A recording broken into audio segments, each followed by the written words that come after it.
Most retired airline employees know the basics of standby travel. They know how to read the list, they know which days to fly, they know how to dress. And yet, some of them still get bumped. Not because of load factors, not because of bad luck, because of something they did, or did not do, that put them on the wrong side of the captain, gate agent, or federal law. Today, we talk about the 5 mistakes that will get you bumped on standby. Some of them will surprise you. Welcome back to Standby Secrets. I'm Frank Hardy. Over 38 years in commercial aviation, I've seen colleagues, friends, and fellow retirees lose their seat, not to a paying passenger, but to their own behavior. We're going to walk through 5 specific mistakes today. A few of these carry federal legal weight. All of them are avoidable. And at the end, I'll mention 2 bonus situations worth knowing about that didn't make the main list, but probably should have. Mistake number 1. Challenging the captain's authority. Before I tell you the story, let me give you the legal foundation, because this isn't just airline policy. This is federal law. 14 CFR 121.533, paragraphs D and E. The pilot in command has full authority over other crew, employees, and passengers. 14 CFR 382.19c, an air carrier may refuse to transport a passenger.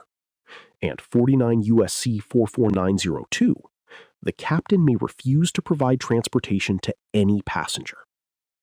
Now, the story. My wife and I were returning from a skiing vacation in Colorado and found ourselves routing through Philadelphia for our Florida destination. On approach, the captain advised that the weather in Philly was poor, low ceilings and fog. We, along with other aircraft, would be holding for a while. This flight was initially scheduled to continue on from PHL to Albany and then return to Philadelphia later that morning. Since it had 48 passengers on board whose ultimate destination was the New York capital, the captain, dispatcher, and company decided to change the alternate for our Philly flight to Albany, at least get those passengers to their final destination, close to on schedule. We had been holding for quite a while before we ultimately diverted to and landed in Albany.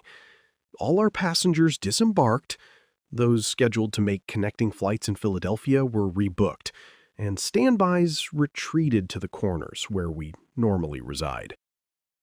As we were leaving the plane, I poked my head into the cockpit and noticed the late Captain Mary Morris flying the aircraft.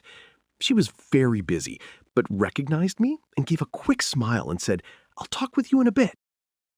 The boarding area for the return Albany to Philadelphia flight was very full, and my wife and I saw that we were at the bottom of a relatively long standby list.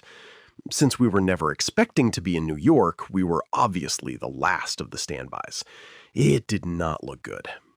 Captain Morris and her first officer came out the jetway door, examined some paperwork at the podium, gave some instructions, and then she came over and spoke with us for a few minutes.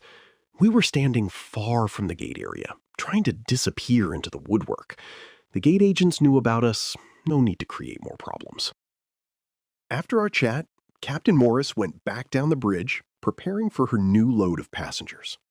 Regular boarding was nearly complete, so my wife and I made our way over to the podium.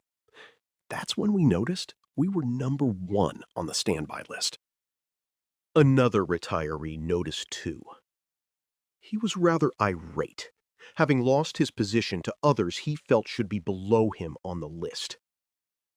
Ultimately, the agent had had enough and called Captain Morris from her aircraft to explain what she had instructed. Mary appeared at the podium, stopped the retiree from saying a word, mentioned something quite sternly, and quietly returned to the plane. My wife and I boarded, she in 19 Echo and me in 26 Bravo. 2 middle seats, but we were on, and it was a short flight back to Philadelphia. The plane pushed back from the gate, and I noticed there were still a couple of seats open. every standby got on. Every standby except for one irate retiree. Mary had exercised her command authority and refused that former employee travel on her aircraft for being irate. And here is the detail that matters most. Mary knew the condition of her aircraft and how many seats she had. She also knew exactly how many passengers, including all standbys, were on her flight. She had the load close out. She was well aware that everyone would get on. She was simply trying to get my wife and I 2 seats together. It did not work. But when the employee became irate, well, that is unacceptable. He had a long wait at the Albany airport. One of the fastest ways to get bumped as a retired employee flying non-rev is to challenge the authority of the captain. Don't do it. Mistake number 2. Attire. The dress code for revenue passengers is outlined in a legal document entitled The Conditions of Carriage for each airline. The code for non-rev travel is far less defined. While it has become relaxed over the years, there are still rules, and most of them are common sense. No beach clothing, no partial clothing, no inappropriate clothing. Flip-flops are a problem. So is anything you would wear to a pool deck. Here is the critical thing to understand. This is entirely up to the discretion of the gate agent. What you consider acceptable may be considered inappropriate by someone else. If you look at what you are wearing and think, I wonder if this is okay, go change. There is no longer a requirement that you wear a coat and tie, or for women, a dress or formal skirt, to travel in business or first class. However, you will not get into business class in jeans and a tank top. Business attire works. Smart casual works. The higher you are on that ladder in terms of dress, the higher your upgrade chances become. And if you have ever wondered why a person lower on the standby list than you got the upgrade instead, look at how they were dressed. Mistake number 3. Intoxication or impairment. You are on holiday. It is 3 hours between your connecting flight. You are sitting at a lively bar on the secure side of the airport, what we call the air side. And it is a good time. Until it is time to go to the gate. Visible signs of intoxication, the smell of alcohol, slurred speech, appearing under the influence of drugs. Any one of those, and you are not getting on that aircraft. And it does not stop there. Your travel privileges can be revoked, temporarily for a first offense, and permanently for repeated violations. You spent 30 or 40 years earning those benefits. Don't lose them at an airport bar. Mistake number 4. Missing or invalid travel documents. This seems like a no-brainer, and yet I have seen it happen. It's happened to me. No passport, wrong passport, expired passport, missing visa, required entry documents not in hand. Simply put, gate agents and the airline will not board you if the destination country's requirements are not met, regardless of your non-rev status. Let me ask you something. Do you know which countries in the Caribbean require a visa for U.S. passport holders? I have a colleague, I'll call her Jen, who wanted to travel to Santiago de Cuba. Since she had family in Cuba, she was authorized under one of the 12 categories of travel. Jen did her homework on the entry requirements, but she hadn't heard about Cuba's new E-Visa system. Prior to 2025, Havana let U.S. citizens purchase a visa upon arrival. Now, Cuba has completely transitioned to their version of an electronic travel authorization, the E-Visa system. Without realizing it, Jen fell victim to mistake 4. She was not getting on that flight. Period. But it is not always as obvious as one may think. I was traveling to Germany a few years ago and was quickly bitten by something that had never happened to me before. You see, I was born in Germany after World War II to an American GI father and a German mother. As a result, I had birthright citizenship to both countries. Well, several years ago, I went on vacation to my Bavarian hometown. I left from Philadelphia and arrived in Munich the next morning. Upon entering European immigration in the non-EU line, after presenting my American passport, the immigration officer asked for my German passport. It was obvious to me that this officer was nationalistic. When he saw the place of birth on my American passport as Germany, he demanded to see my German EU passport. Fortunately, I had it with me. But I discovered something I should have known as an international pilot for so many years. A dual citizen is required to present the documents required by the country they are entering. When I presented my U.S. passport to the gate agent in Philadelphia, to her, as a U.S. citizen, there was no problem with entering Germany. But technically, since I was also a German citizen, by German law, I was required to present my German passport, not the American one, when entering Germany. This is a technicality in Europe, and many Asian countries too, mainly because of the visa-free travel offered European Union citizens between different EU nations. However, not every country in Europe is so particular. But get the wrong immigration officer, and you could find yourself heading right back to the USA on the next flight out. Second, I should have known this. Flight crews are given what is called a general declaration form before every international flight departs. It has information about the plane, crew, cargo, but as a supplement, it has the nationalities of all the passengers. When the airplane lands, the Gen Deck is given to the gate agent meeting the flight before the first passenger disembarks.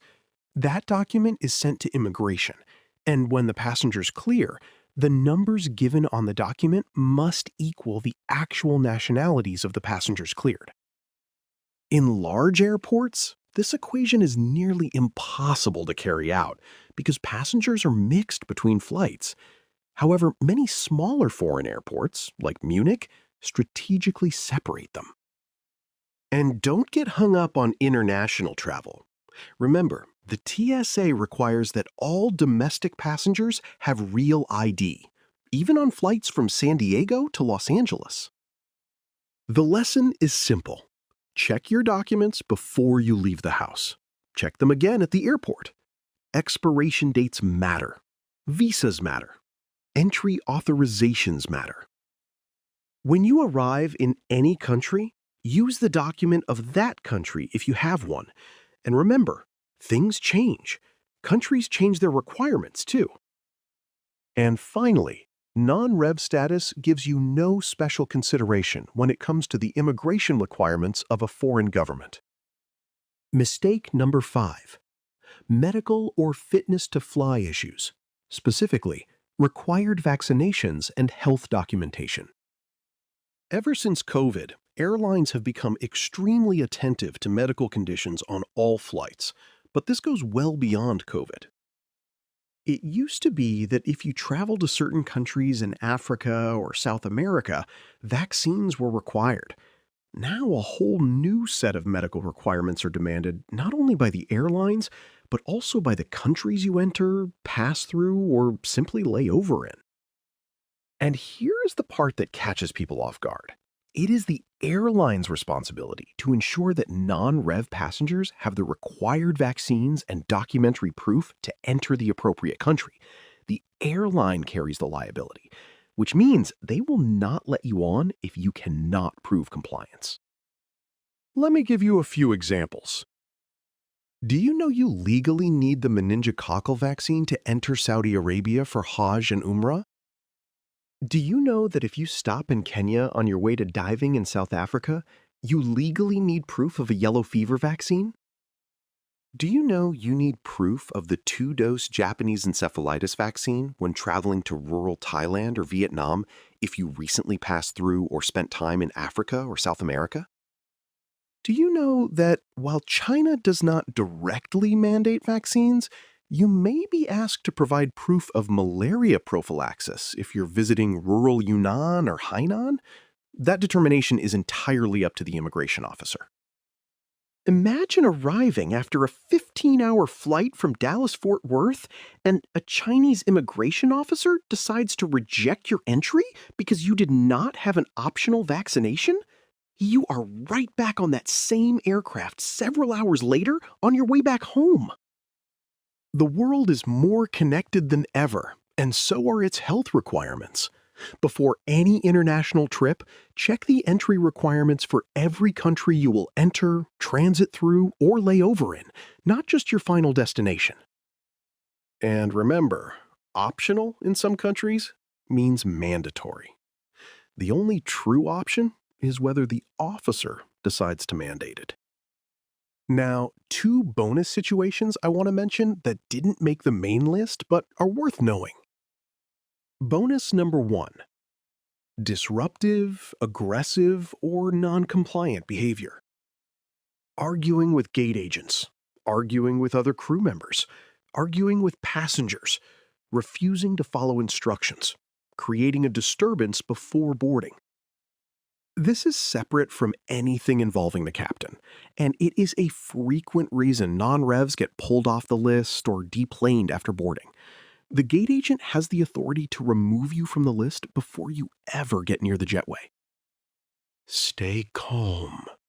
Stay patient. Stay quiet. Stay out of jail. That is the non-rev way. Bonus number 2. Company-specific non-rev policy violations.